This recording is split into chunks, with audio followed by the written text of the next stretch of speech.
Myers. Here. Mr. Benefield. Here. Mr. Garner. Here. Mr. Harris. Present. Mrs. Guidrow. Here. Mrs. Broadway. Here. Mrs. McGaskey. Here. Ms. Palmer. Here. Ms. Phelps. Here. And Ms. Harvey. Here. We have a quorum.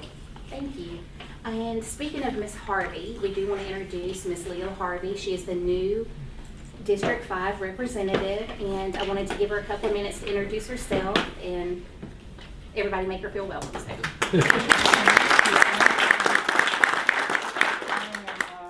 Leo Harvey, a mother of 3.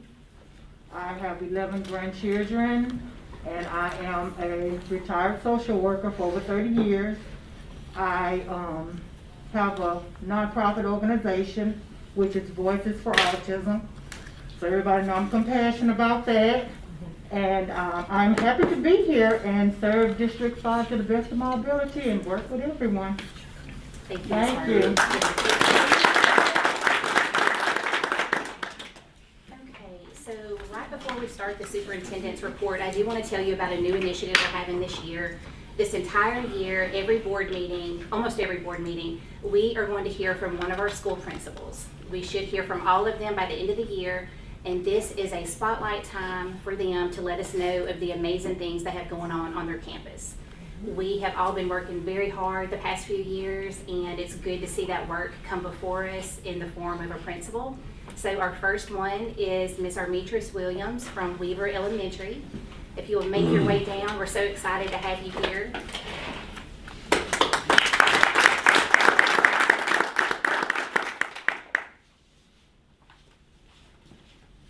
And I have to say, I don't know, Ms. Williams, if you volunteered to go absolutely first, or was it the last date available? But however that worked out, thank you for doing this for us. Good evening, good evening, good evening. What is it?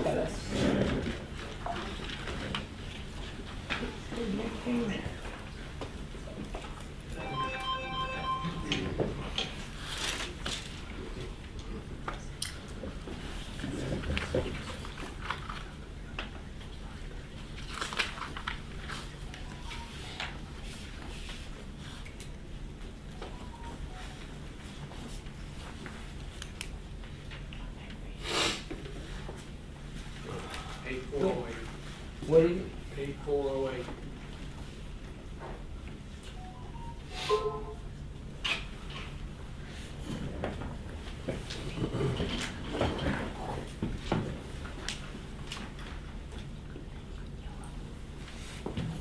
All right, I present to you Weaver Spotlight. I have been at Weaver. This is my second year as principal. I've been at Weaver this is my 4th year, so I've been there for a while. I am loving it, absolutely enjoying it. I'm a big data person, so I'm like data. So I'm always looking at that, always looking for ways to improve. So the first thing is academics. We'll look at the academics. Each 9 weeks we take a checkpoint, which is STAR, and STAR kind of gives us an indication of where our students are. Last year we took STAR, and I took the STAR and compared to LEAP, and it's about 85 to 93% aligned. So basically, usually what the students score on STAR is what they score on LEAP. So we're looking for mastery and advanced.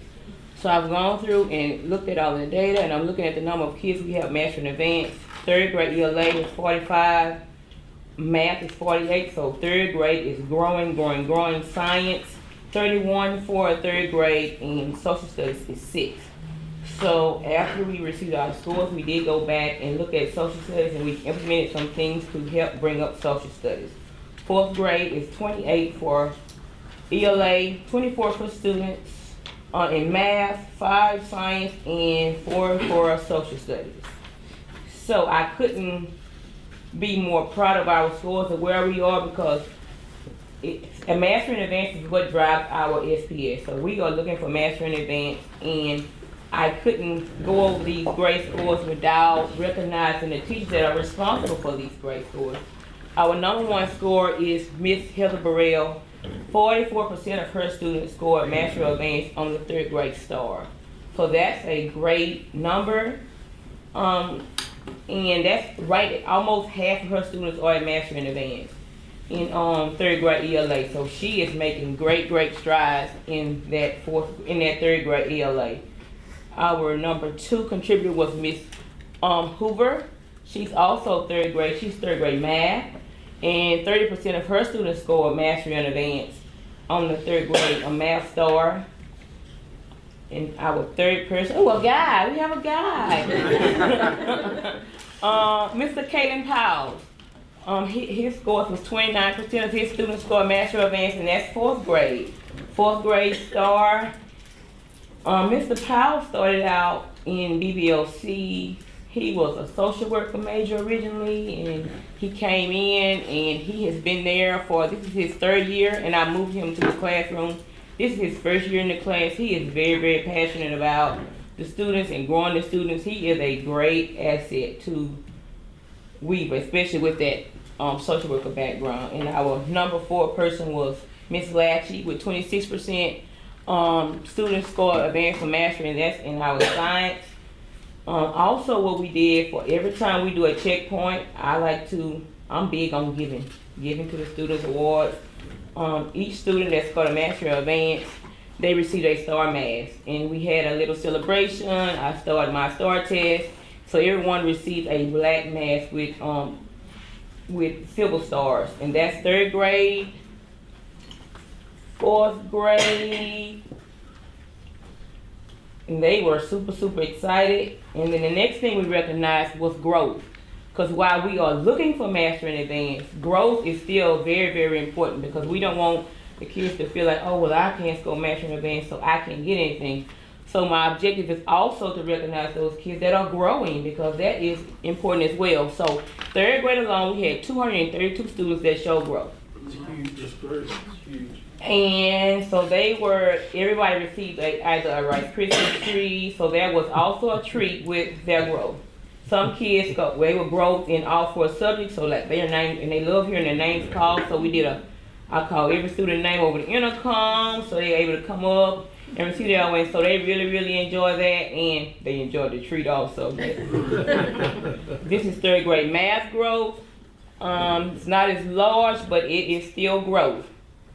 Next we will have 4th grade growth. 187 of our 4th grade students show growth on their STAR test. And every afternoon we have a student that does afternoon announcements, and she has been so great. We've been training her. She has improved a lot. Excellent. With a couple of announcements. I wanted to kind of play it a little bit so we can hear how.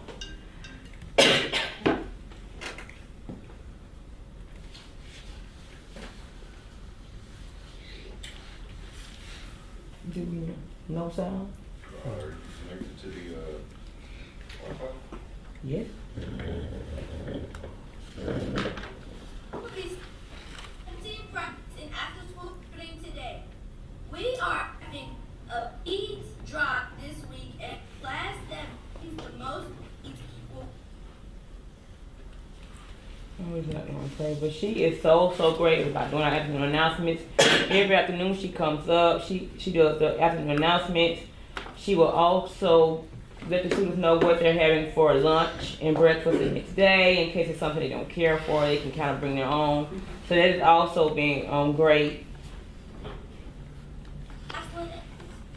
And PBIS, I am.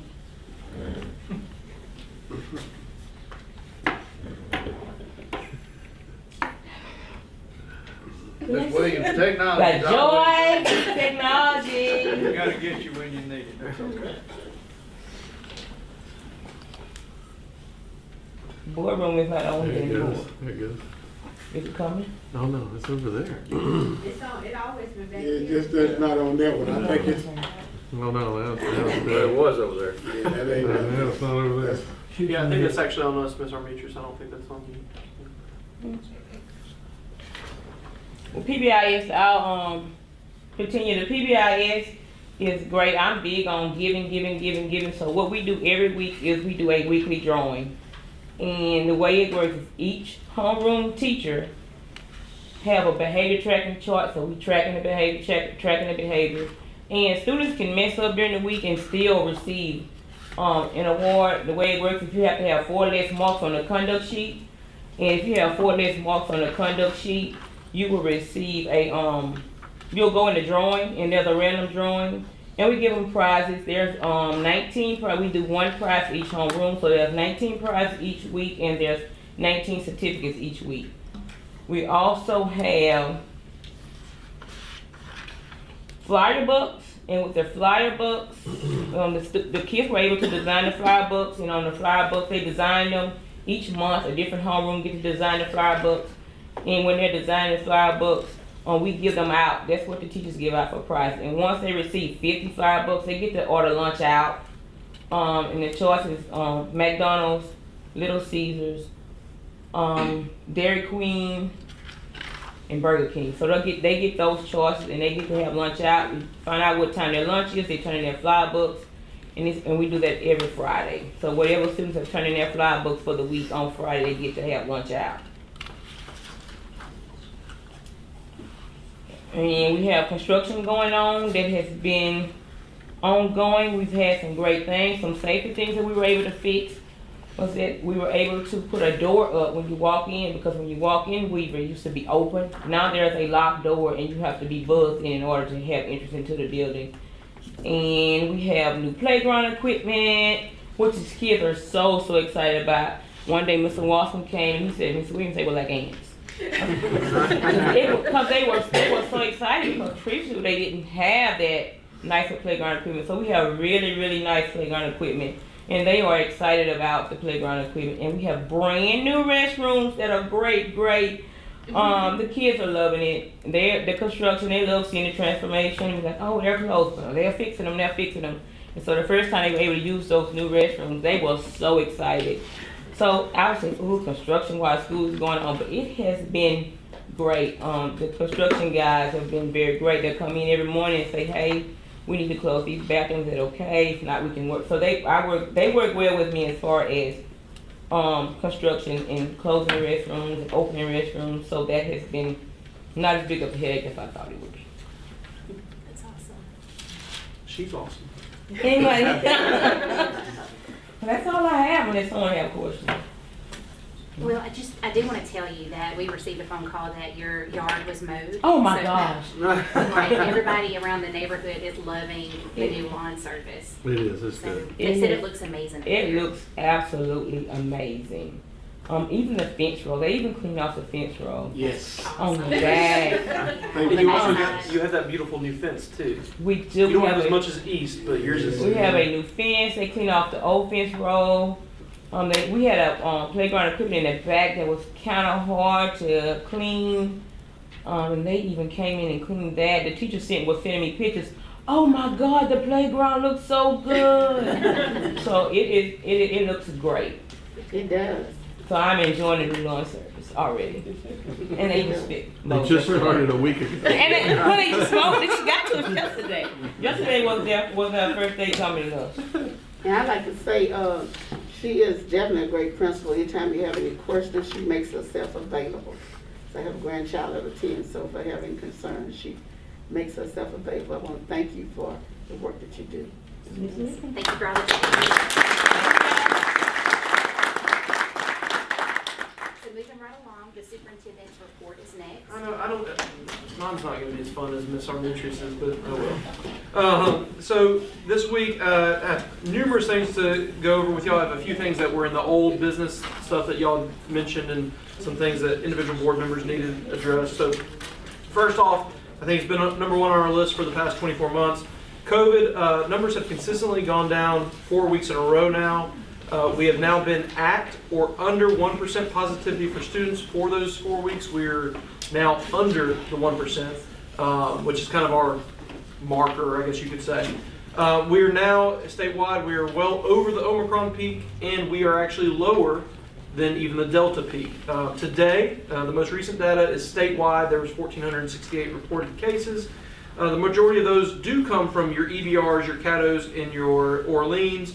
But even if you were to take that 1,468 cases and divide them evenly amongst 64 parishes, that would be an average of 22 cases. But if you look at Natchitoches alone, we only had today 6 reported cases parish-wide of COVID. And what we see typically is what's reflected in the district as a whole is going to be reflected in the schools. So good news there. I also meet with the COVID nurses typically every Thursday. And when I met with them last Thursday, the COVID nurses are telling me that the vast majority of our students, when they do get Omicron, are experiencing either asymptomatic cases, which is something new that we haven't had really throughout the entire pandemic. We're starting to see a lot of asymptomatic kids that show no signs at all. But we're getting a few of those, and the only reason they know they have it is because either they tested or mom or dad has it, and they go and test, and they're like, I'm fine, but they have it, so they have to quarantine. But actually, the nurses are saying, and this isn't good news, but it's in a weird way in COVID world, it kind of is good news. You know, typically January, February is our flu season, our strep season, and our stomach bug season. We're actually starting to see, and again, not good news, that those are starting to come back to where they were, and Omicron is starting to take a little bit of a backseat. Not there completely yet, but that's what they were telling us the other day, that they're actually getting more flu cases, which again, not great news, but it's kind of nice to get away from the COVID. Our staffing wise, the first 2 weeks of January were extremely difficult at some of our hot spots because of the pre-K class and things like that. I'm very excited to tell you that staffing is, I'm not going to say that we're out of the woods yet, but the staffing has become much, much easier. I did send you all, and Ms. Harvey, I'll have to send it to you because this was last week.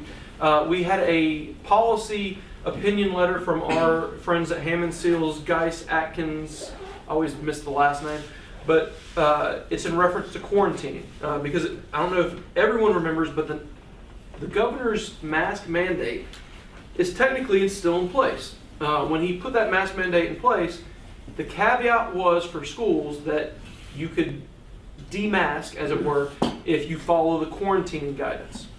So that is why, and I get asked this almost on a daily basis by parents, by teachers, etc., why can't we stop quarantining?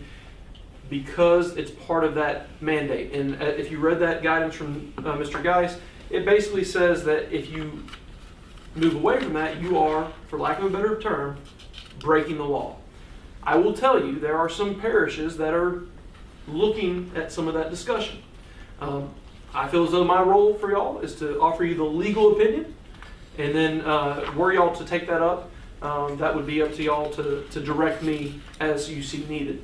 That being said, there is a date you need to put on your roster.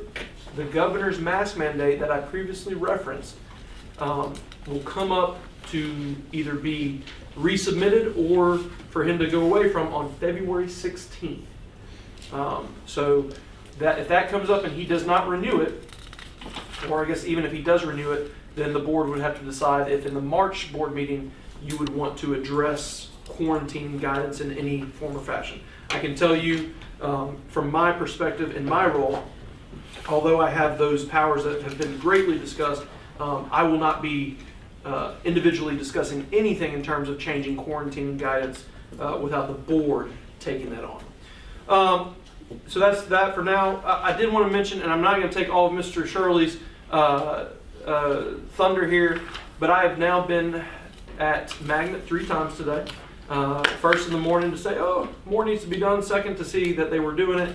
And third, to see the huge progress. If you get a chance tomorrow, please go by Magnet. We've referred to it as the forest back there. They had, and I had to, Ms. Phelps thought I meant an actual wildcat, but I said they had a bobcat back there removing a whole bunch of stuff. So they removed all the huge trees that were on the ground. They have gotten all the crepe myrtles and done all sorts of stuff. The next thing is removing all that fence line stuff. Also, I think a separate company is coming to remove the tree that Ms. Tankia asked about, which Mr. Shirley, you can probably reference. About the one that was dropping limbs onto... It's gone. Oh, never mind. Sorry, it's gone. I just didn't even realize. Yeah, what tree? Walker. So I'll let him have the pain stuff. But again, if y'all start going around to the different schools, the contrast in what... I think everything y'all did, it took us probably 4 or 5 months of discussion what we're seeing in terms of that contract is paying, it's worth every penny. And another piece of that talking about beautification of campuses, we also recently did an acid wash or a chemical wash on Fairview Alpha. That if you knew what the fungus that was growing on the facade, that we thought you could get just for pressure washing, but that was just removing a piece of it. It looks amazing. I think we're going to do that same thing over at Lakeview. So exciting stuff there. Warehouse and bus parking. I know Mr. Matuari, you brought that up on Old Business last month. We are in a good spot.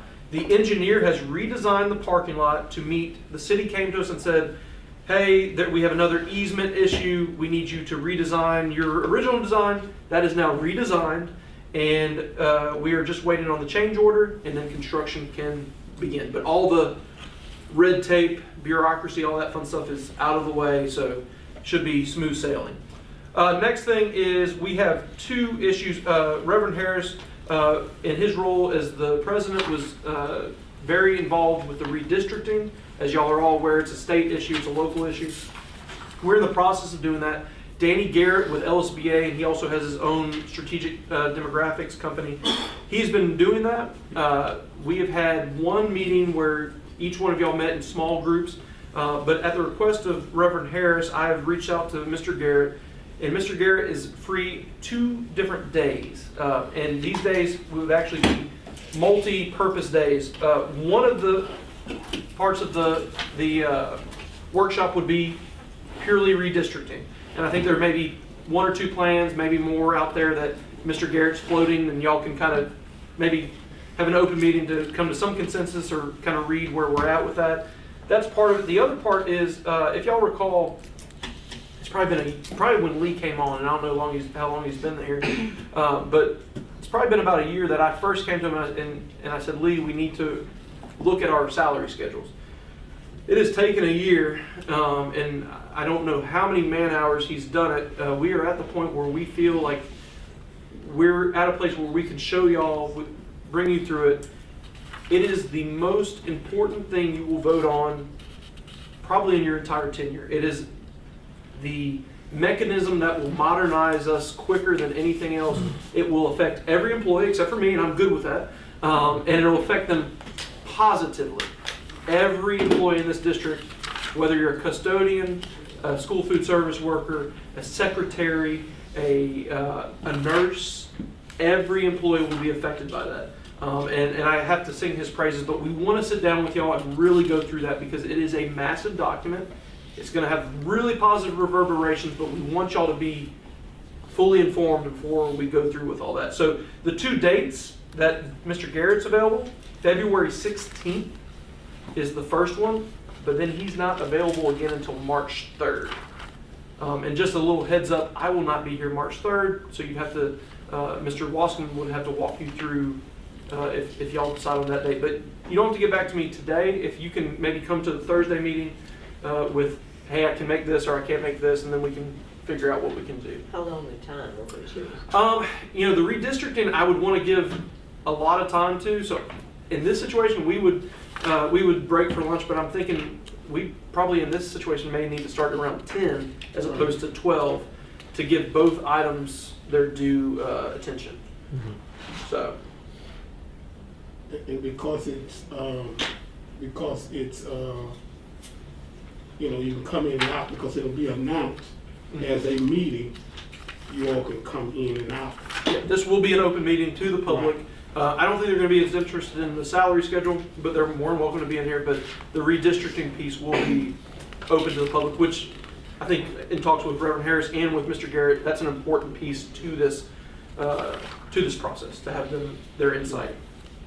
So again, y'all can get back to me on that on Thursday.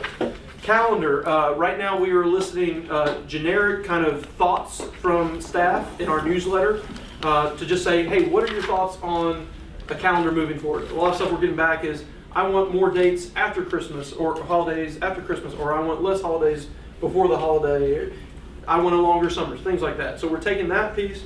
The next thing, we have focus groups of teachers and principals that will come in and look at 2 different calendars that we're proposing and kind of refine those. Then later in the month, We will put that out in a Microsoft form where people in the community who have kids in schools and also teachers and staff, yourselves, can look at it and actually vote on their preference. Option A, option B. Then in the March board meeting, we will come to y'all and we will bring to you the two calendar options. We will give you all the information that that's we've gotten from staff, and then you'll vote how you feel. So we're really excited about the calendar options. I think they're going to be pro teacher, but also everything we do now, everything we do, whether it's discipline, whether it's calendar building, is all about how can this work towards greater student achievement. So we're real excited about that. I'm going to skip this next thing because we have some folks from NRMC who will be here in 10 or 15 minutes. You see that monstrosity under the TV. It's a telehealth medical unit. They're going to speak to that program that we're wanting to pilot, that we wanted to bring before y'all. Testing, I wanted to mention to y'all that testing, we are 44 days away from standardized testing. We have AC Leap Connect, which is for our students with exceptionalities. That's already started, and that's a long process. We have ACT for high school students will be March 8th through the 17th.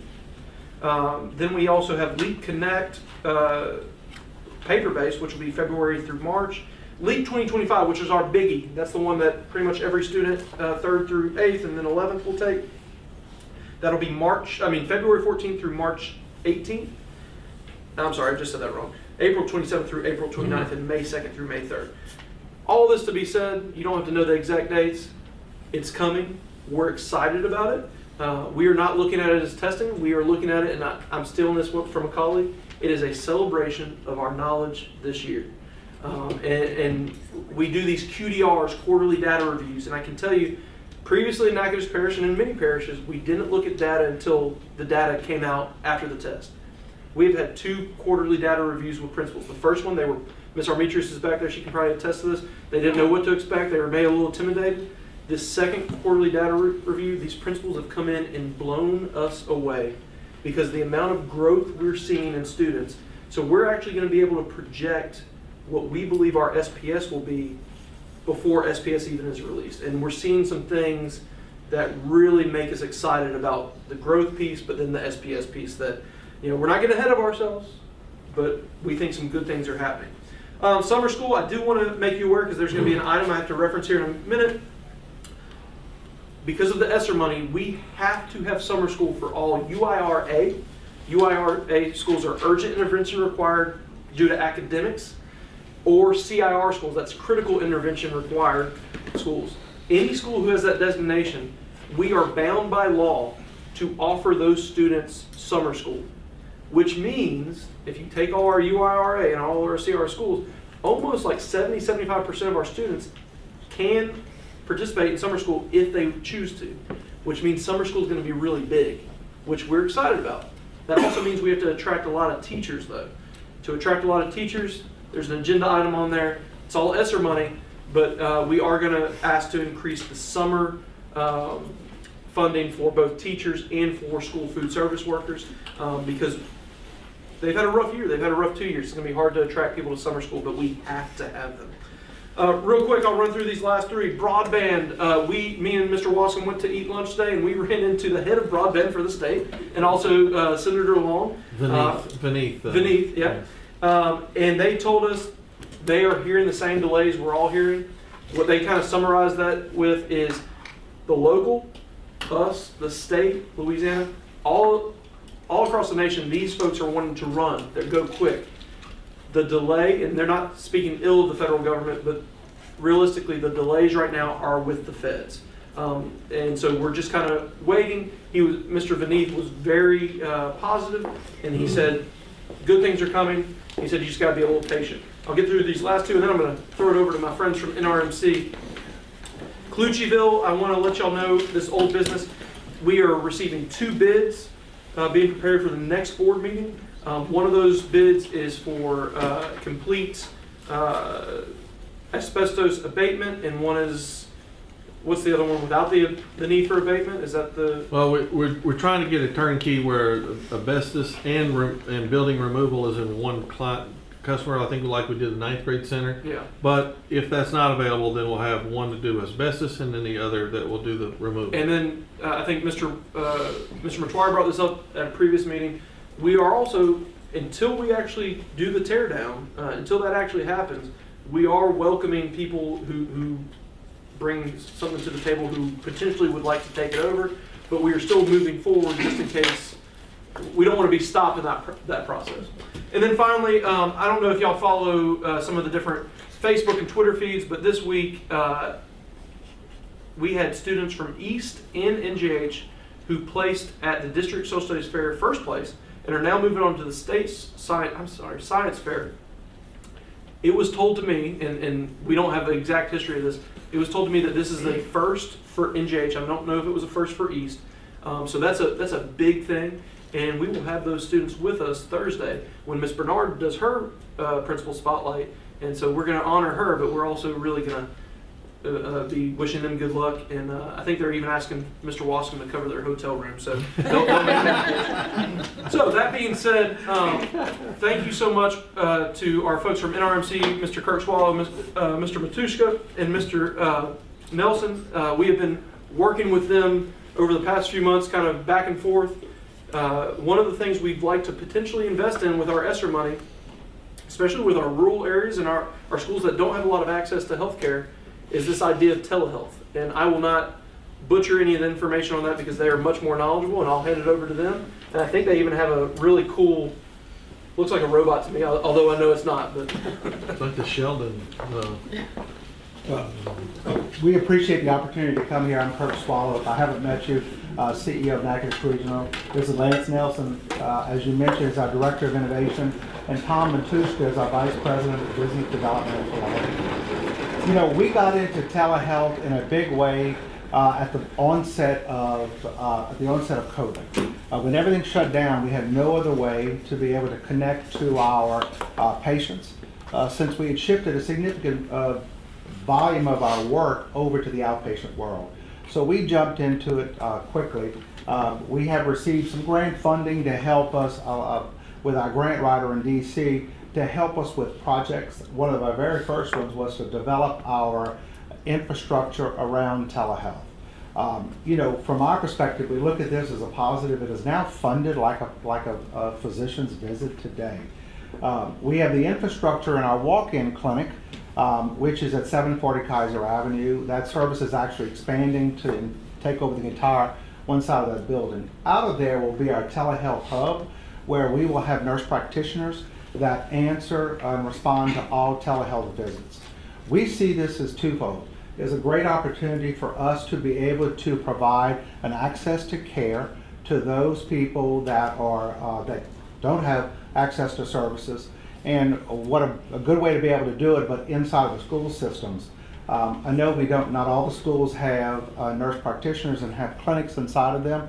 This is an opportunity for us to be able to continue to further partner with one of our agencies, i.e. the school board, and to be able to provide that service there through telehealth robots like you see, like this is set up. We've been able to do this. We launched this service with LSMSA, and it is working really well. We even have testing on site. So with that nurse that's at school, the nurse practitioner dials in. They can listen to the heart. They can look in the eyes. They can listen to the breathing. Everything through stethoscopes and equipment that's connected, a unit just like this is sitting at that school or in the infirmary. And at that point, then that nurse practitioner will then order whether it's they need a strep test or they need some sort of a flu test. The nurse can perform that right then. It's a rapid test that takes place right there. And as we move forward with the opening of our outpatient pharmacy, we can even then begin to prescribe medications and deliver those either to the school or to the home. So that's part of our service that will begin April the 1st as part of our pharmacy, outpatient pharmacy network. But this is really what we're interested in doing. We've been speaking with Mr. Eloy for a while now on how could we assist the school, and this is an opportunity for us to pilot at Magnet, see how that works the rest of the semester, and then continue to dialogue on how does this look how can we continue to serve and potentially broaden that service to a bigger audience.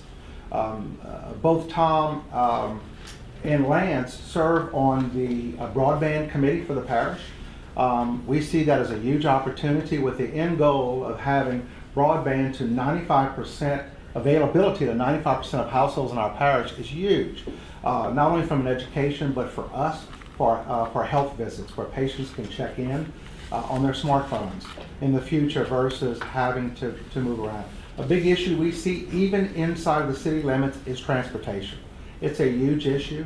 And with that, we're also focusing on a transportation network, what we can do to continue to serve the community. That's why we're here. At the end of the day, we're a public entity to figure out how we can best improve health and wellness and provide that to every member of our community. So that's mine. And real quick, I want to mention that we love all our schools, but Magnet was chosen both because of the distance between Magnet and y'all and the fact that it covers pre-K through 8th, which would give y'all the best kind of litmus test for expanding this elsewhere. So it wasn't just like they raised their hand first or anything like that. It just made sense for both entities. Yeah, and Lance, you can, and Tom, you might want to talk about some of the features of that, if y'all have time, if you want. Yeah.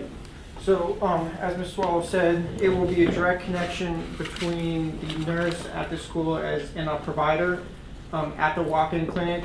Otoscopes, stethoscopes are digital, so they'll be able to see exactly what the nurse sees at the school in real time.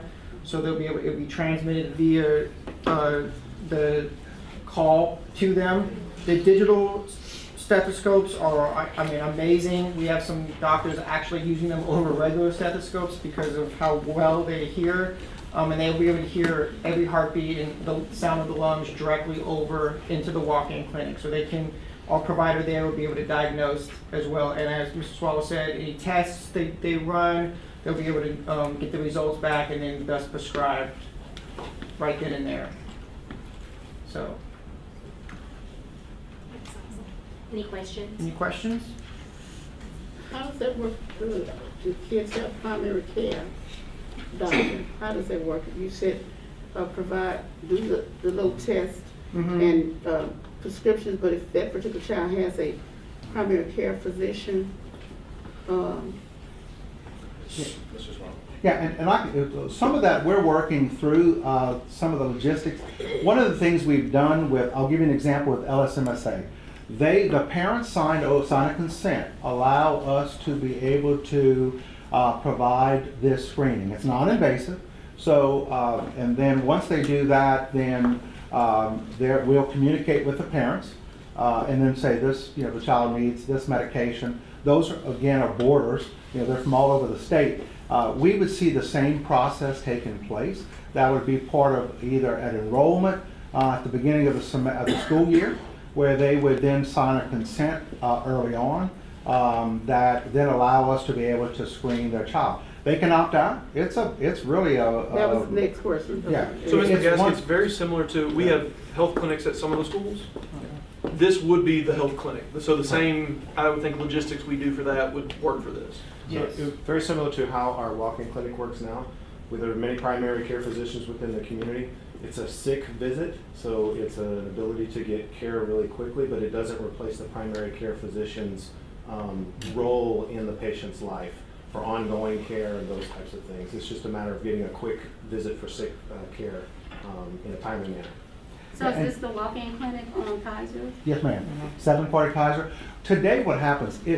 Some patients will come in for a visit at our walk-in clinic, and we ask, "Who's your primary care provider?" And some, I'd rather not say it. And if they do, what we do is they sign a consent as part of their treatment that we will send those records over to the primary care. We're not a replacement for primary care unless they choose to go see Dr. Rodriguez, who's there, is our primary care physician.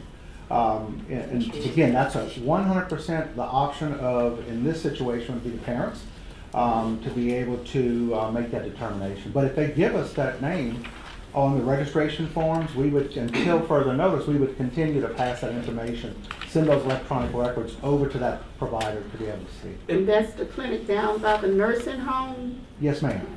Great clinic. Yeah. And Ms. McGaskey, when I first heard about this, it was probably 5 years ago. They were probably piloting in other places sooner, but Lafayette was doing this with their hospital. And what they showed, and this was all pre-COVID, was because it's sick visits, it reduced the flow of like flu, strep, and those type of things in the school because a kid was automatically able to get the medicine. And a lot of times we'll send a kid home sick, but does that parent actually take them to a clinician after that? And so they may come back sooner and spread it some more, all those type of things. So this is a mitigation of spread of the flus, the streps, and it also, I think, Mr. Matuska, you said when we met initially, it's a way to get NRMC, which is a benefit to everyone in the community, a health service. You're really reaching the entire family and trying to make our community as a whole healthier, which I think we would all hopefully agree is a really good thing. We see the telemedicine program as a real health equity tool. And we're trying to bring health equity throughout the parish to all the communities. And the placement of the school with health allows us to do things that we can't do any other way to meet those needs for kids that aren't getting care. It's a great idea. Great idea. Guys, Kurt, Tom, Lance, thank y'all for your partnership with us. But, you know, we want to remind you, board members, we were one of the first parishes to receive the COVID vaccine, but as a result of these guys right here. So they've always been keeping the school system healthy and safe. And guys, we really appreciate it. No problem. Mr. Benefield, I got my hand slapped by the secretary over that, but you know what? I'll do it again. We heard, but that's okay. You got a bigger pull from this guy, another doctor. Any other questions we can answer? Good, we appreciate your time. Thank you very much. Appreciate you all. Thank you. And so that concludes my superintendent report. So, are there any questions directly related to the superintendent's report? No? Okay. I just had one that maybe, and I'll probably end up putting it on the agenda next month. I'm concerned about the counseling. You mentioned something about an agency.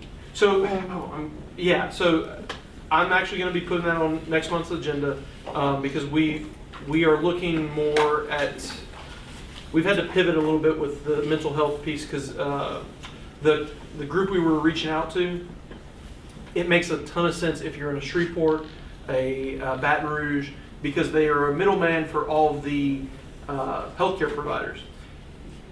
It would have still made sense to us, but when we got their list of healthcare providers, or mental health providers, there was 4 or 5 in Natchitoches. The rest of the 30 on their list were Shreveport. Some were even out of state. So it really wasn't helping us there. I will tell you, and I wish I would have mentioned it when they were in here, there is a piece of their stuff that will have a mental health component. They're the telehealth mental health, but we're also working with Ms. Ingram. And so I think I can bring you some stuff in March that will be a little more robust and answer that question a little better. So. How soon will this go into the magnet school? So number one, we wanted to bring it before y'all because it is a pilot, but we are going to have to, get parent permission, all that stuff. So we are going to meet with them next week, and then Mr. Waskin, myself, and Ms. Page, and we're going to meet with them and kind of look at the logistics. And our hope is that we would be able to roll it out at Magnet as soon as March, barring any unforeseen circumstances. Now, they've told us that the goal is to have this in almost every school by the start of school next year. Yeah. There's the idea that it could just be Magnet for this year and then roll out to others completely next year, or if Magnet starts, we see it going great, we could actually expand even this year. It's really kind of a dialogue between us and them to see how's it going, where are the issues, if there are any, and build from there. Because, right now you have 4 schools that have health centers. No, the other schools don't. Well, this becomes your health center. And, I always think of a school like a Goldana. That's a very rural school, and at the same time that we're moving Unity Fiber out there to hit their school, we could offer them a health clinic. Because I know if I lived out there might be a time where I skip going to the doctor just because that's an hour there and an hour back. But this really helps parents and gives them a tool that I think is pretty powerful. So we would, if it goes the way we hope, we would like to expand as quick as we can without jumping over ourselves about it. And this is funded with ESSER Yes, and ma'am. grant money? This would be 100% funded with ESSER money, and then on the back end, you know, if you're Medicare, Medicaid, and I always get the two confused, but that would be able, if a student is Medicare, then they could fund it off that. So it's a win-win for them. They get their stuff in our buildings, which, you know, we're a huge pipeline, I guess you could say, for them.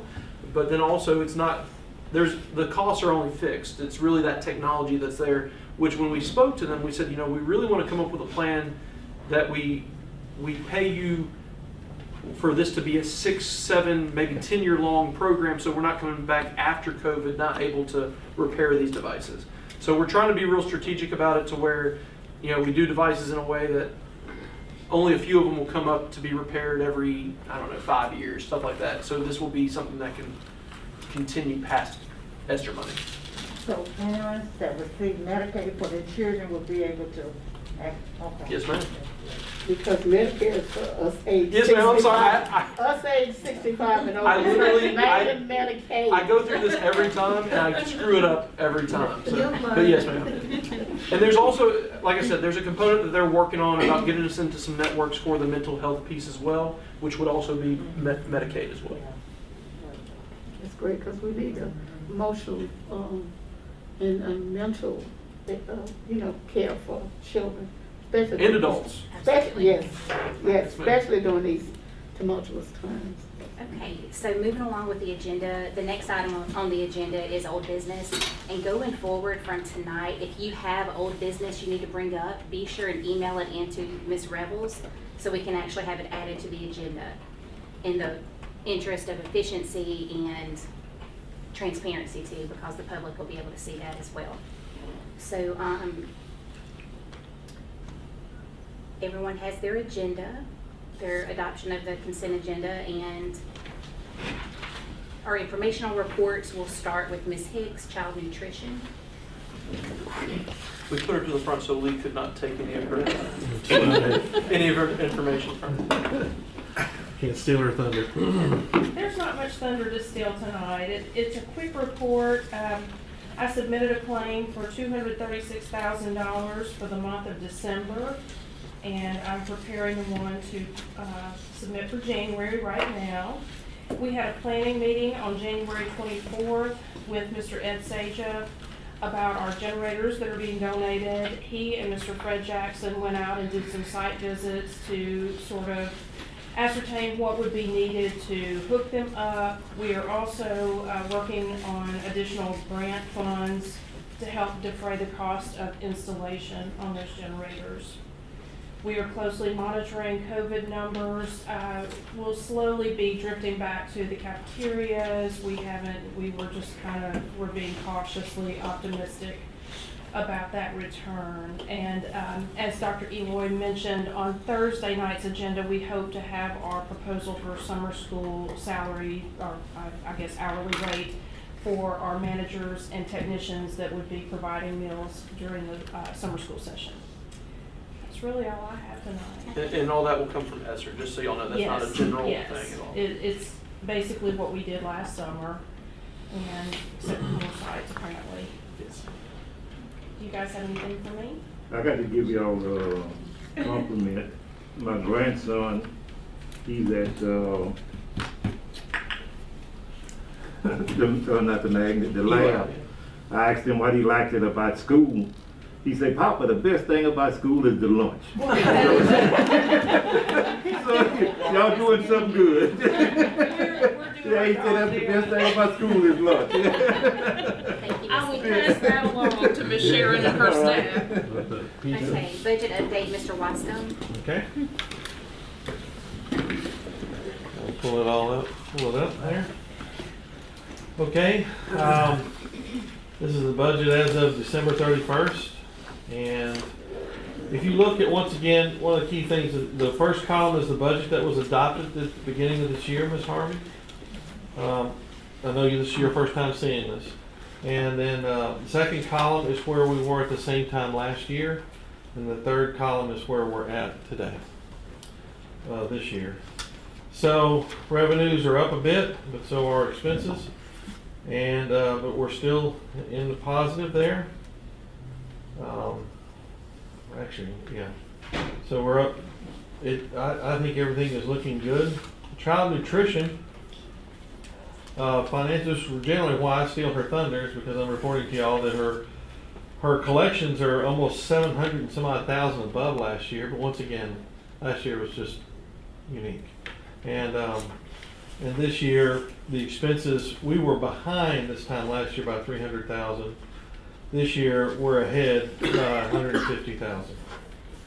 After last month's meeting, I decided to include, and ask Chad to include for you guys, for everybody here, the Title I, but also the ESSER 2 and ESSER 3 spending. And this will be a new addition to our budgets. So that y'all can see what ESSER 2 is. ESSER 3 is significantly larger. A lot more funds behind ESSER 3. And as you can see, no spending last year. I think everything looks good here. We seem to be good and healthy at this time. That's good. Thank you for adding that. That does add another layer of information. Okay. That is perfect. Okay. Maintenance report, Mr. Shirley. Since Dr. Elord decided to take on my thunder with pain, I'll go through some updates. I went over my list, and I have a few updates I want to make on here. For us Lakeview, the bleachers have been repaired, motors and everything's been installed, so that's no longer on order. It's good to go. Negative Central transformer is on site for the 2 new buildings. The construction on that will start Thursday. So hopefully the beginning of next week, we will have power to the 2 new buildings that we put on site. I will add to that then allows us to move culinary arts into those buildings, and we can start our culinary art improvement. That's why that's critical to this. It's just one thing waiting on another. One of the other updates is at Provençal, we have installed, and their ice machine is up and operational. Their ball field lights, we have the new brackets in. They were brought in today, so Friday they will be put up and the new lights on the ball field will be installed. Marthaville, the concrete drive that was so bad has been repaired, so it's off the list. And both of the dead trees that we had that people were asking about are gone. They're no longer there. So Fabulous news. So does anybody have any questions? How about Fastenal? We're still going. We got 2 more schools. We're visiting Thursday, so hopefully maybe at the end of the next week I will have a lockdown deal with those guys. What about your maintenance training program? How's it been received and what's the progress? Well, right now we're currently have all the positions out that we want to fill. Some of my employees are actually going to try to pursue those and fill the top spots. So we're excited about that. I currently don't know how many applicants we've had apply. So I think the end date of that is Wednesday. So then I'll be able to do the interview process, and we can start training people and get them where they need to go. How close we are to with getting the lights up down at Coachville for the buses? The account has been put back online. I was, that's good. I'm glad you brought that up, because that was one of the things I was supposed to change. The account has been put back online for those poles. I talked with Jacob Johnson from Swiftco today. They will try to get out there at the end of this week or the first of next week and get us back on. All right. So hopefully within the next week or so, that'll be back up and going. All right, thank you. I have a question for you, Mr. Shirley. It's very, very basic, but the construction going on at Actor Central, it looks like you're doing really, really good. But will the contractor clean up the parking lot? That is part of it. Everything when he leaves has to be cleaned up. So I had a standoff today with a student. We kind of met, and neither one of us wanted to go in the rocks because they didn't know if there's nails or screws, and so we just kind of sat there for a few minutes. We are aware of that, and we have those Mexican standoff on. Yeah, because it's very, very, very dirty, and all that will be cleaned up. They have to run magnets across it to try to to get all the nails and screws and everything else up, so. And it does look a little bit better this week. I don't know if anyone's been out there, but. Well, you I can tell talked, that I that's talked with looking Billy good. last week, which is the head of the construction, because we're trying to get it to the point where the girls can play softball there Right. instead of playing at park. And I asked him if he could to start trying to get that cleaned up, so we are making a little headway. We're not making much, but we're making some. It's looking great out there. Oh. Right. You talking about the athletic buildings Yes, ma'am. on the front there? That's one of the new buildings that you're referring to? No, the new buildings we're referring to is we've had two modular buildings brought to the back, on the back of the cafeteria and behind the Jump Start building. We will move culinary arts out of their area into those buildings temporarily while we remodel. Paid for by ESSER funds. Yes. Okay, thank you, Mr. Shirley. I would like to just add one more thing. Almost all our construction projects will be finished by the end of May.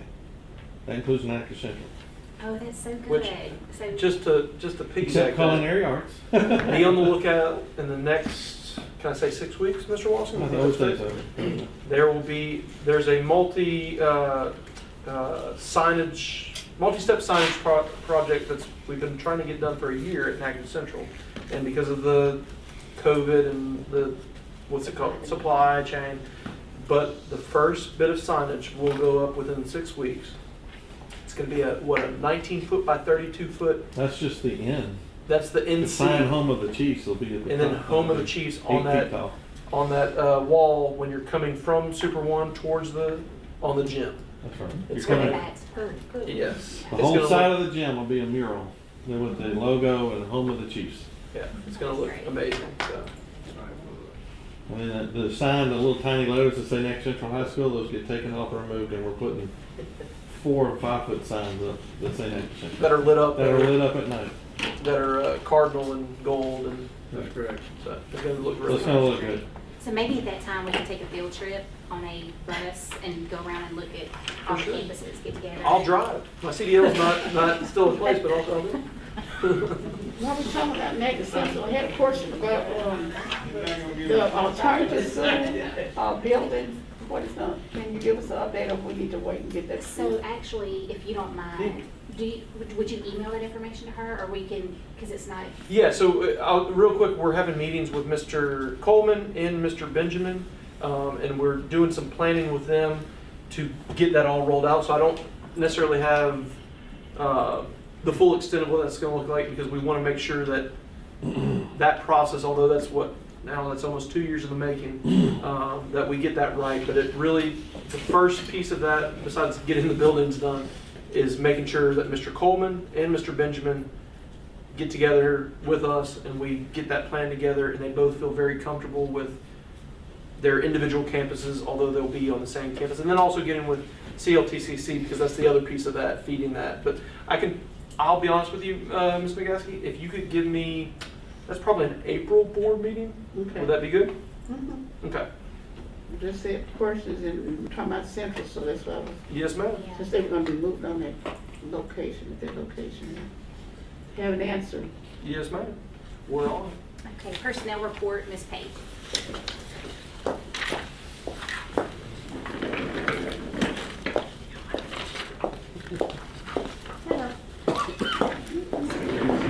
You all won't take my thunder. I am so happy to say that we are finally in a place where we're able to do some face-to-face recruiting. There are still some universities doing it virtually. We're not interested in those. And we have some who are stacked, so we won't be able to attend all of them together, but we have different little teams so that we can visit several universities on those days that they're scheduled on the same day. So very quickly, I want to give you a tentative schedule. Harding University and the University of Central Arkansas, I'm going to try to catch at the end of this month.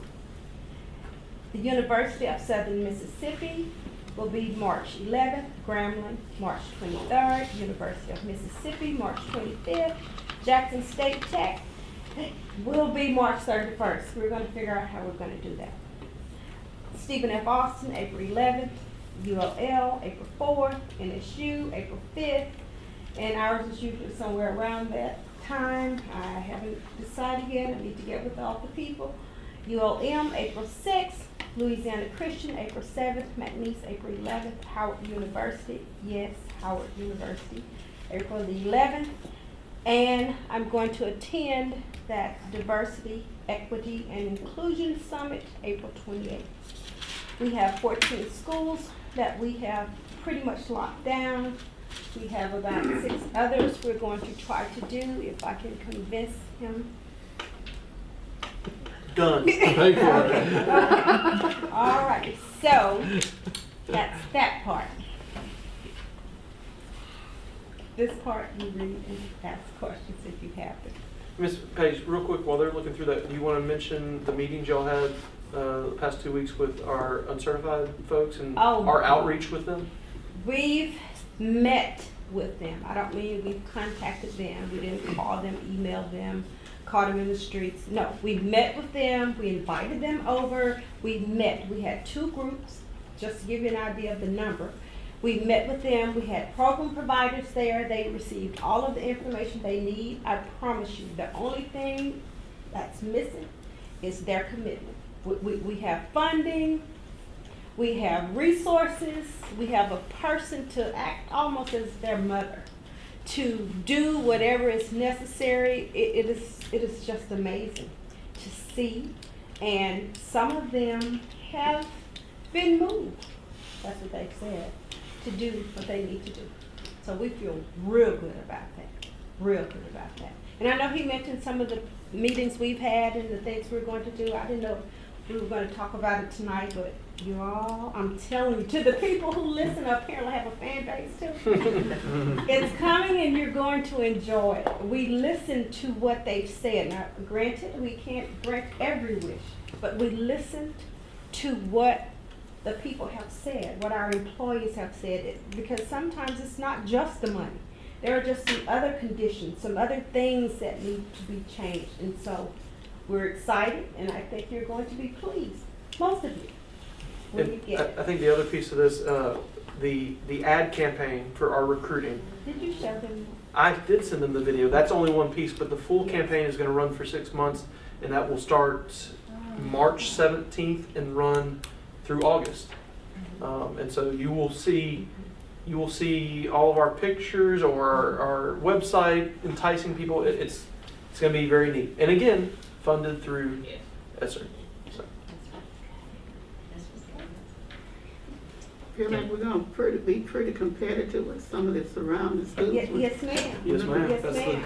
Yes, ma'am. Not just competitive, we're going to whoop some of their tails. We've already had more people. We've already had more people to express interest, to inquire. I mean, oh my God, again, thanks to having Ms. Winder here, I was able to call. I told him one day, I was in my office and I know he could hear me, and I was just happy because I could talk to people. You get a different thing from a person when you can talk to them, not just call them, not just reach out, but talk to them, have an exchange. And it was just amazing. So we have certified people who have heard about the things that Natchitoches is doing. So that's made a big difference. The money is just great. Well, and this board meeting, as y'all can tell, it's a little sparse, but March is going to be, it's going to be a huge board meeting for our future, but it's also going to be a huge board meeting to convey to our current staff how much we value them. Yes, yes. So. That's our thing. Compassion is our word that we focus on, but we want our employees to know that we can't change everything, but we certainly see them and we hear them and we appreciate them. So we're going to just try to love them better. We're going to do more than just a pizza party for them this time. That's right. Ms. Page, real quick, do you have everything you need for those recruitment visits? Do you have like a little marketing setup, tablecloth? Do you have everything? Yes, ma'am. Okay. Yes, do we need to buy you anything? Like I ordered some stuff today. Okay. She's already asked me several times. So. But if you have anything you want to, like you know, because we love the people when they show up to our meetings. We gave them things too. Good. Yes, ma'am. Thank you. I want to compliment Ms. Page on the fact of how hard she worked to try to keep some non-certified folks and try to get them to buy into the program. And I need you all to understand this. Sometimes she's working hard trying to get them to buy into the program, and some of them just don't do it. Because I know for a fact, myself and her worked on some, and I'm looking now, and sometimes it's frustrating. It's frustrating. And then to put it out in the street as though that's not what's happening. I'm telling you that now.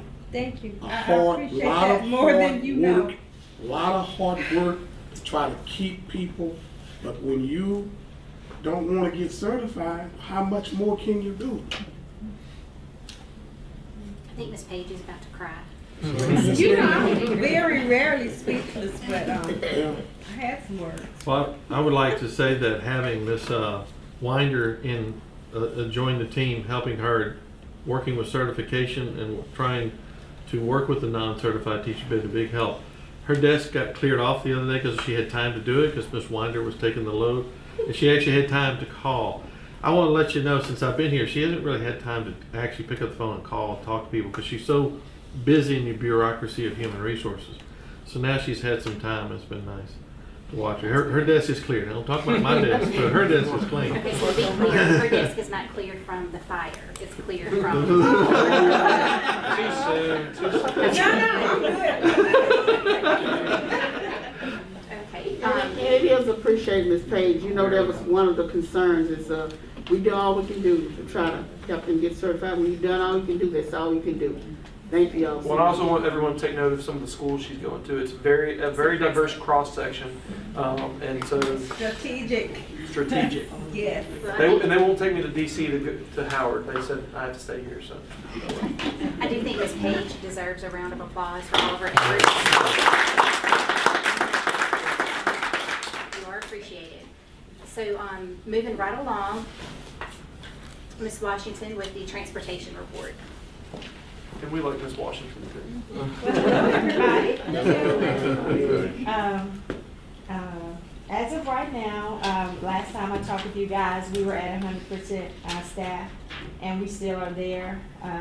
The variant took us out a couple of times, and where we were scrounging, but as of right now, things are dying down with it. So attendance has been good. We have enough coverage where we can now, we're looking into routes, still trying to shorten them so they won't be as long. We have a couple of them that are still long, but we have enough time, enough people, enough staff where we can kind of look into those routes and break them down even more, where we can get the kids home even sooner, so they will have time, because you don't want to be at school all day, then on the bus half of the afternoon to get home. So that's our, that's what we're looking at now. But our plan is to continue to hire, new people in and getting them trained, and just so they can, get our kids home safely and just have a good time. And kudos to the bus drivers, because they were the unsung heroes of Friday. And me and Miss Washington, I think, spoke 2 or 3 times throughout the night between the sheriff's office, the weather department, and me and her talking. And I can't say enough for what your staff did during that time. Thank you, and thank you for the recognition on the school board website. It meant a lot. It meant a lot. For the ones that couldn't, they were like, "Oh, I wish I could have made it to the picture." And I'm like, "I'm sorry." So we are going to get together again, just to recognize them, to let them know that we do appreciate them as well. They carry important cargo, and they're important to me as well. So I just want them to know that. Y'all have any questions for me? Anything? I did go down in my most ultimate prayer about that, because it wasn't about our drivers' capability of maneuvering and manipulating the getting to the children. It was our roads that I was worried about. Could our work roads take them? Yeah, we got a couple of them that's just like real iffy. And when it gets to the point where they can't make it down the road, we do call the, the parents and let them know you got to bring them out. In town it's not as bad, It's the rural areas that they catch a lot Right. with the mud roads and the potholes and stuff. But so far, the parents do work with us. They understand. I guess they lived on that road a long time, so all we do is call them, and they'll bring them out to the road, and just go on as usual. Well, I do think we had a lot of disappointed kids that a snow day didn't happen. I think they But did. happy They parents did. that kids were in school and learning. They did, but like Dr. Eloy and I talked a few times at night, but I had more drivers. I think my phone started ringing like 3 in the morning. With school, we have school, I'm like, yeah, hey, so far, and it ended up turning out, being a nice day, once the sun came up, so, things worked out for everybody. Well, thank you for your report. Okay, finance, facility, service, and insurance, Mr. Dancy. Okay. Yeah, one more I'm so report. sorry. No offense to you at all, we definitely want to. Yeah, one more report. It's easy. This Okay. report's easy. Mike, take it all the way about 3 pages up from the bottom. And it's the one that says, the one I always refer to, which is tax distribution, and it is one more down. That one there. This right here is your cumulative since July 1. If you look at it, as of the end of January, our sales tax collections are up 1.766 million over last year, same time, and that's a 15.92% increase. So we're still maintaining strong. The one below this is the car. Now you know how hard it is to find cars. Keep on going, one further down. Yeah, that's that one. You see at the end of December, the month of December over last year, which is also a very good year. Well, even if you go back 2 years ago, sales tax collections has increased just in sales of cars for 1 month of December, 71,000. Wow. So it's all pretty significant the amount of increase. It's going well still. I was concerned, honestly, with some of the emptying shelves in the grocery stores if the sales tax were going to stay strong. They appear to, as of the end of December, which is what this report shows, we're still good. I think we can still stay. I currently have budgeted a 10% increase. I'm going to give it 1 more month before I make an adjustment. I just don't know. I will see, because I'm hearing reports that sales tax may be tapering off a little bit. But with all the construction starting up, it may actually stay strong. So anyhow, that's my report about sales tax. Right now it's looking good. Mr. Dancy. Item 7A, permission to advertise for bids. As far as I know, we do not have any. And item 7B, take appropriate action on bids. We do not have any there. Item 7C, 2022 Summer Learning Program Stipends. Yes, sir. So what that's going to be is we are proposing the teacher one. Ms. Hicks will propose the school food service later in the week. But the teacher one, last year we raised 35, and we really struggled to staff summer school last year. This year, summer school is going to be probably twice the size it was last year, and we know that the school year has been pretty much the same. So we are proposing 5 weeks of summer school, which is actually what the state is mandating. And during that 5 weeks, we would pay teachers $50 an hour, which would only be during summer school. And that is something that would be paid out of ESSER. Again, it's only for certified teachers because it's being paid out of federal funds. And it is not something that would affect the general whatsoever. And it would revert back to the normal pay for all other times during the year. And we probably have to have this conversation again next summer. Any other comments or questions? Item 7D is 2020-2021 audit report. I'd like to bring forward our new auditors. This is Jennifer and Jessica from TCBT, and they're our new accountants, and we've had a great working relationship. Yes, sure.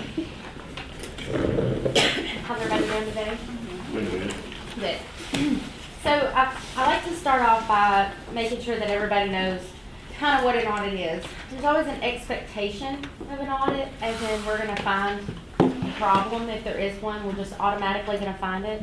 That is really not what we're here for.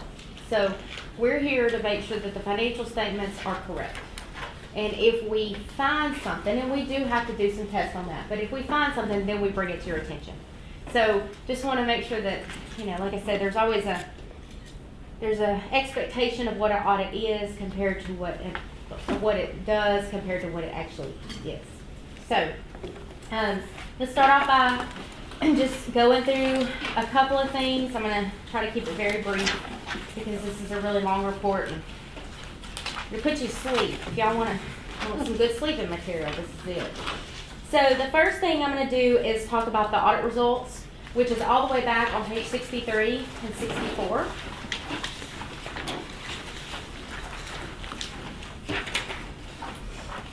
And so the first thing is it says that the audit is an unmodified opinion. That is good. That means that the financial statements are as they're stated.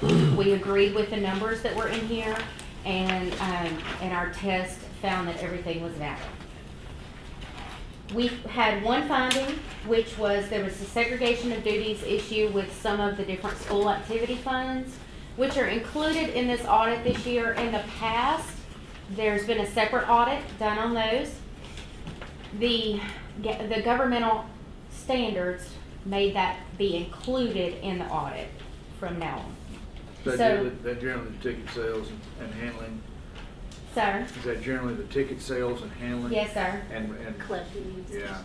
It's generally that, and just getting some signatures. I have discussed it with Dr. Eloy and Mr. Lee, and you know, I know they're on the track of getting some of that corrected. Yeah, we're a lot better than we were. Yes, sir. In the prior year, y'all actually had some, if you'll turn on the next page, you actually had some findings that associated with federal funds.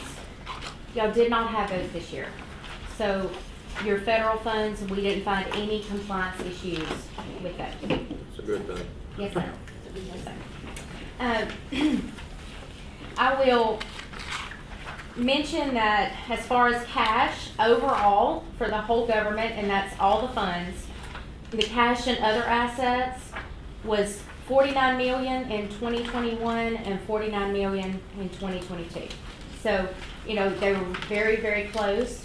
The same thing with current assets. The long-term assets were a little bit higher in the prior year compared to the current year. That mainly had to do with kind of a change in auditors. There was some different calculations that were done just from some of the other post-employment benefits, and so we had a different calculation there. The total revenue overall in the year was an increase, but most of that had to do with the ESSER funds. ESSER funds for the audit year was $5 million, and so that was the biggest increase in the year. Expenses stayed close to the same. And I'm giving y'all an overview, but these are on pages 11, 12, and you know, that gives you the big overall on that. On the funds themselves, they're out from page 14 to page 17. And I did a little bit of the general fund, just a comparison from this year to last year, just so I could let the board know. You started cash with cash and investments in the general fund of $15 million, and y'all ended with $17 million. And they're actually, if you'll turn on page 17, you'll see the first column where it has the general fund, where y'all actually had a revenues, a positive of $844,032. Well, that's page 46? Well, it's on 17 too. Oh, is that right? Yes. Oh, okay. 46 is it's the lined right in between the two groups. Mm-hmm. That's it. First column? Yeah. Yes. So that's our positive general fund. That is the positive general fund. Which one is it? If you'll It's look on page 7. on page 17, yes ma'am, the very first column, about Right in the center. 3 numbers up from the bottom. Okay. That gets added to our surplus. That's right. And where's our new surplus stated? It's that It's the 8,295,686. So that's our current running surplus in our general fund. That's right. Correct. So these are important numbers that if you key in on. They are. And you'll see where it has fund balances beginning of the year restated. That's just some issues with, like I said, change in auditors. There were some certain things that we felt needed to be changed on that. So, let's see. And I'm just going to give you some page numbers in case you're wondering. Federal funds, they're just the numbers of federal funds and where those came in are on pages 51 and 52. And then we start talking about the agreed upon procedures on page 65. We had one exception on agreed upon procedures that are required for school boards, and that was just a difference in what the state is reporting and some personnel files, just some inconsistencies on that. So there is a corrective action done on that. I know Mr. Lee has already been looking at trying to get that corrected. What page is that, Kim? It starts on page 65. Okay. And it lists out, I mean, like I said, there's so much in audit report, but it lists out what the procedures are and then the results of those procedures.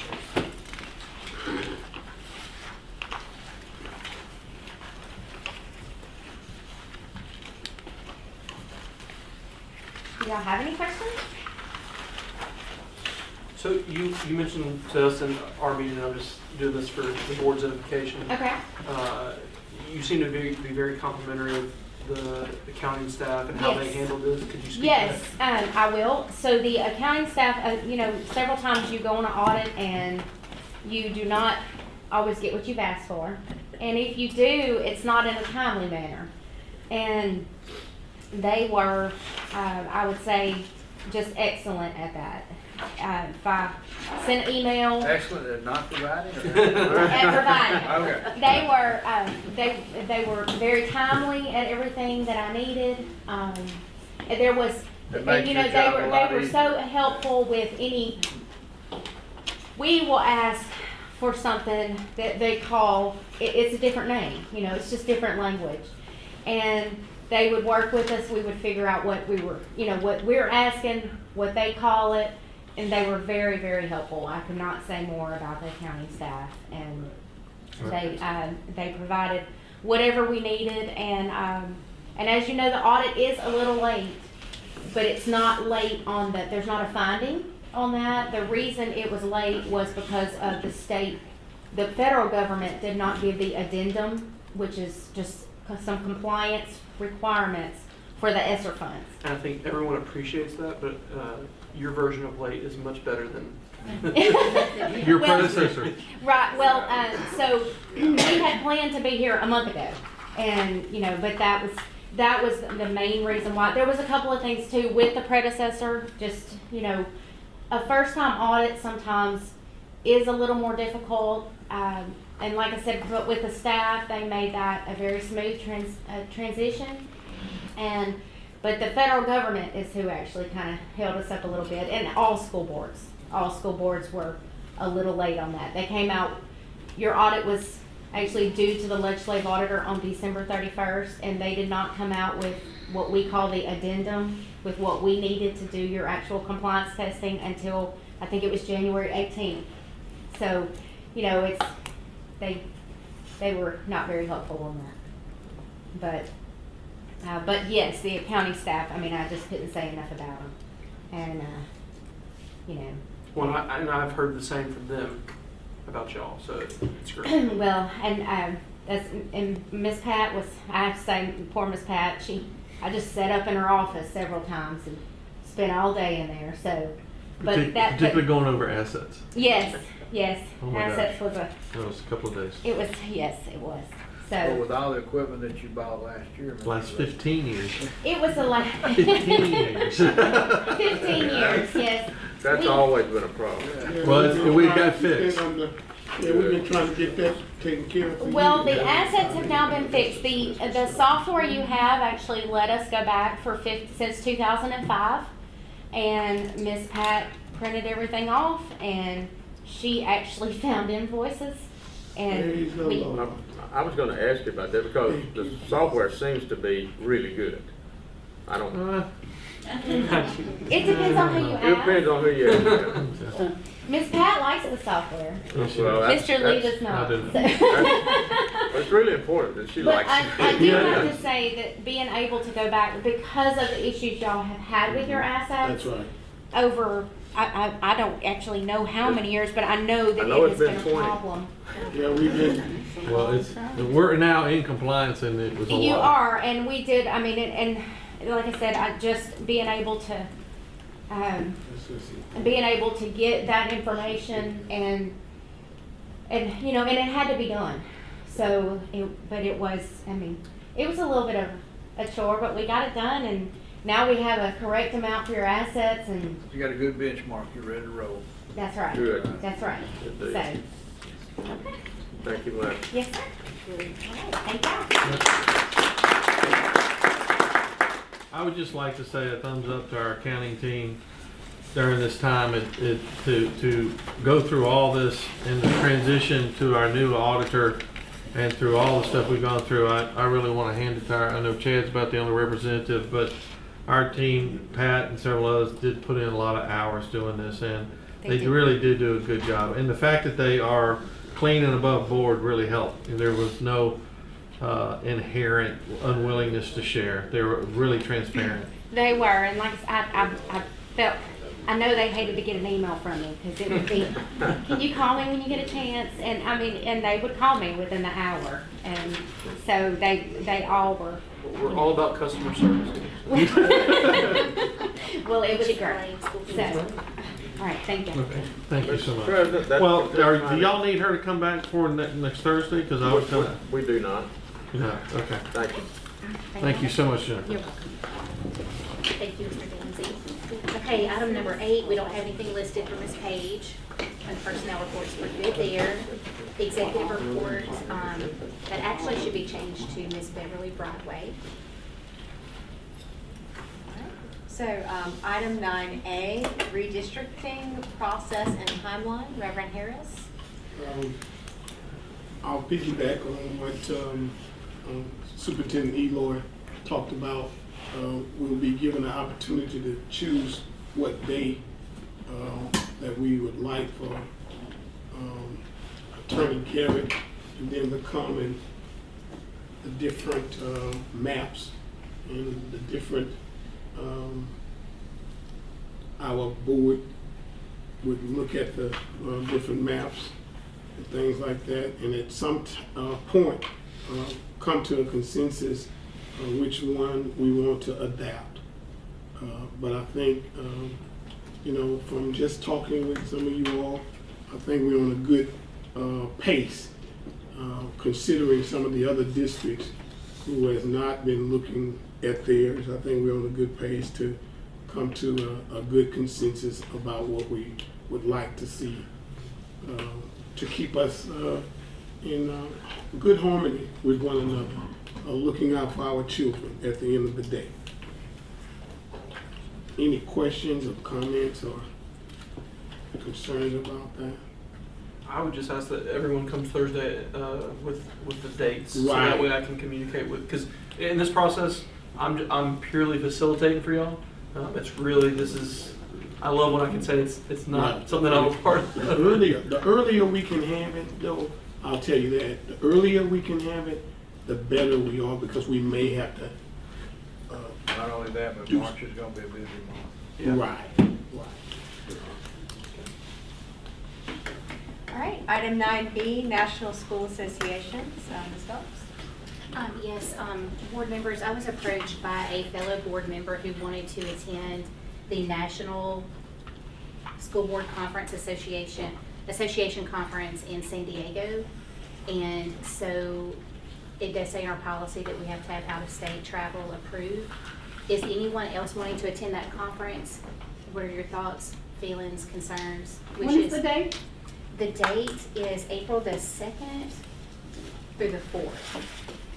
I do want to mention, just because I was talking to Dr. Pope a few weeks back, and she mentioned that she wanted me to tell y'all, and it lapsed until just now.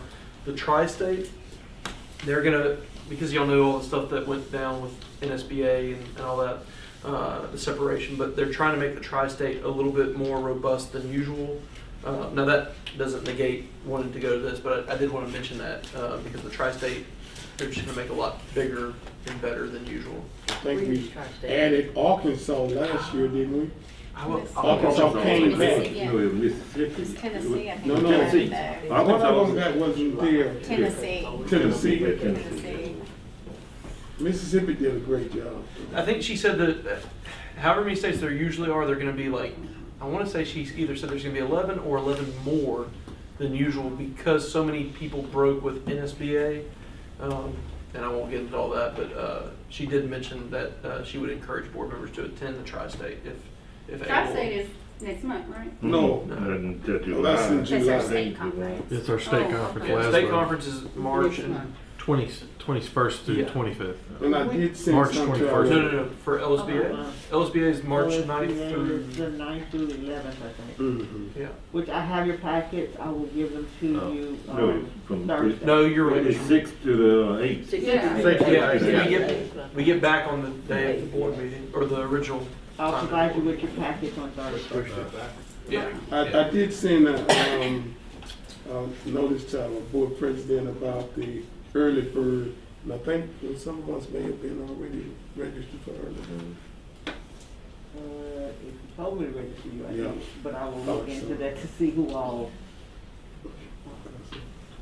And on this with usually we give the superintendents the opportunity if they want to go to the national thing too, is always the superintendents if they want to go to, because I see it's just board members, but we might just need to add superintendents if they want to go. And I'm sorry, when is those April dates? 2nd. Second to the, I've went several years and it's very nice. You learn a lot and it's a lot of display stuff on with that. And one year we went, and that's where we that saved a bunch of money by getting another bus company to come in there. What the other one was, we saved probably $400,000 more in a year's time. You know, getting them to bid because they. Some of our people that were supposed to be sending out the bids didn't send it out, but to that one company that we had, so, and they didn't know it was going on. So is there any interest in attending, board members? I'll have to look at my schedule. When is the tri-state, when in the? That's That's in July. That's It'll usually be, the end of July. where, this year it'll be in New Orleans? It's in New Orleans. New Orleans this year. July, New Orleans. I thought it would be really. Can you go afternoon? I would say by Thursday night because Miss Rebels will have to book hotel and Hotel. airfare unless you want to drive to San Diego. No. I've done it before. No. No. I'm trying to think of mine. We could road trip together. No. I don't You won't have mind some board members come back. I fly. You gotta drive a distance. Okay, so before we adjourn real quick, I was not here for the last board meeting. Unlucky me, I had COVID at that time. And I do want to thank you, Reverend Harris, for your contributions over the year. You're very much appreciated. You held us together when we weren't sure if we wanted to be held together. You're just very much appreciated, and your leadership does not go unnoticed. And I do want to thank y'all for putting your confidence in me as your president and building on the things that Reverend Harris did over the year. We are going to continue a lot of that, which is sticking strictly to the agenda in the interest of efficiency. We're going to be hugely sticking to the agenda. And then also another thing that he implemented was raising your hand to be recognized. And that totally keeps all of us from speaking over one another, you know, possibly confusing something with an argument when there is no argument. And the last thing I want to tell you, and I really truly hope you soak this into your soul, this is the very last year that all of these same faces will be on this board. Next year will look very different for us. And I really want us to build on the amazing, awesome work that we've done over the last 3 years. finish this year strong, work for the kids, work for the community, work for the teachers, and just have our best year ever. And I'm excited about serving this year with y'all.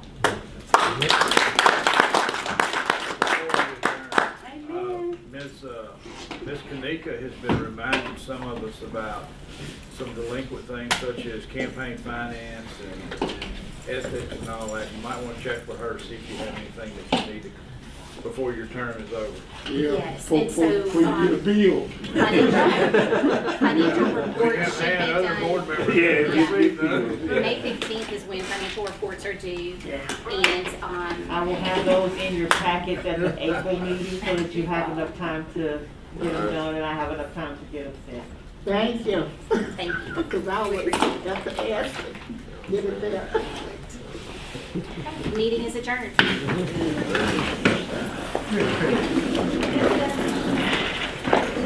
You're not ready, you guys.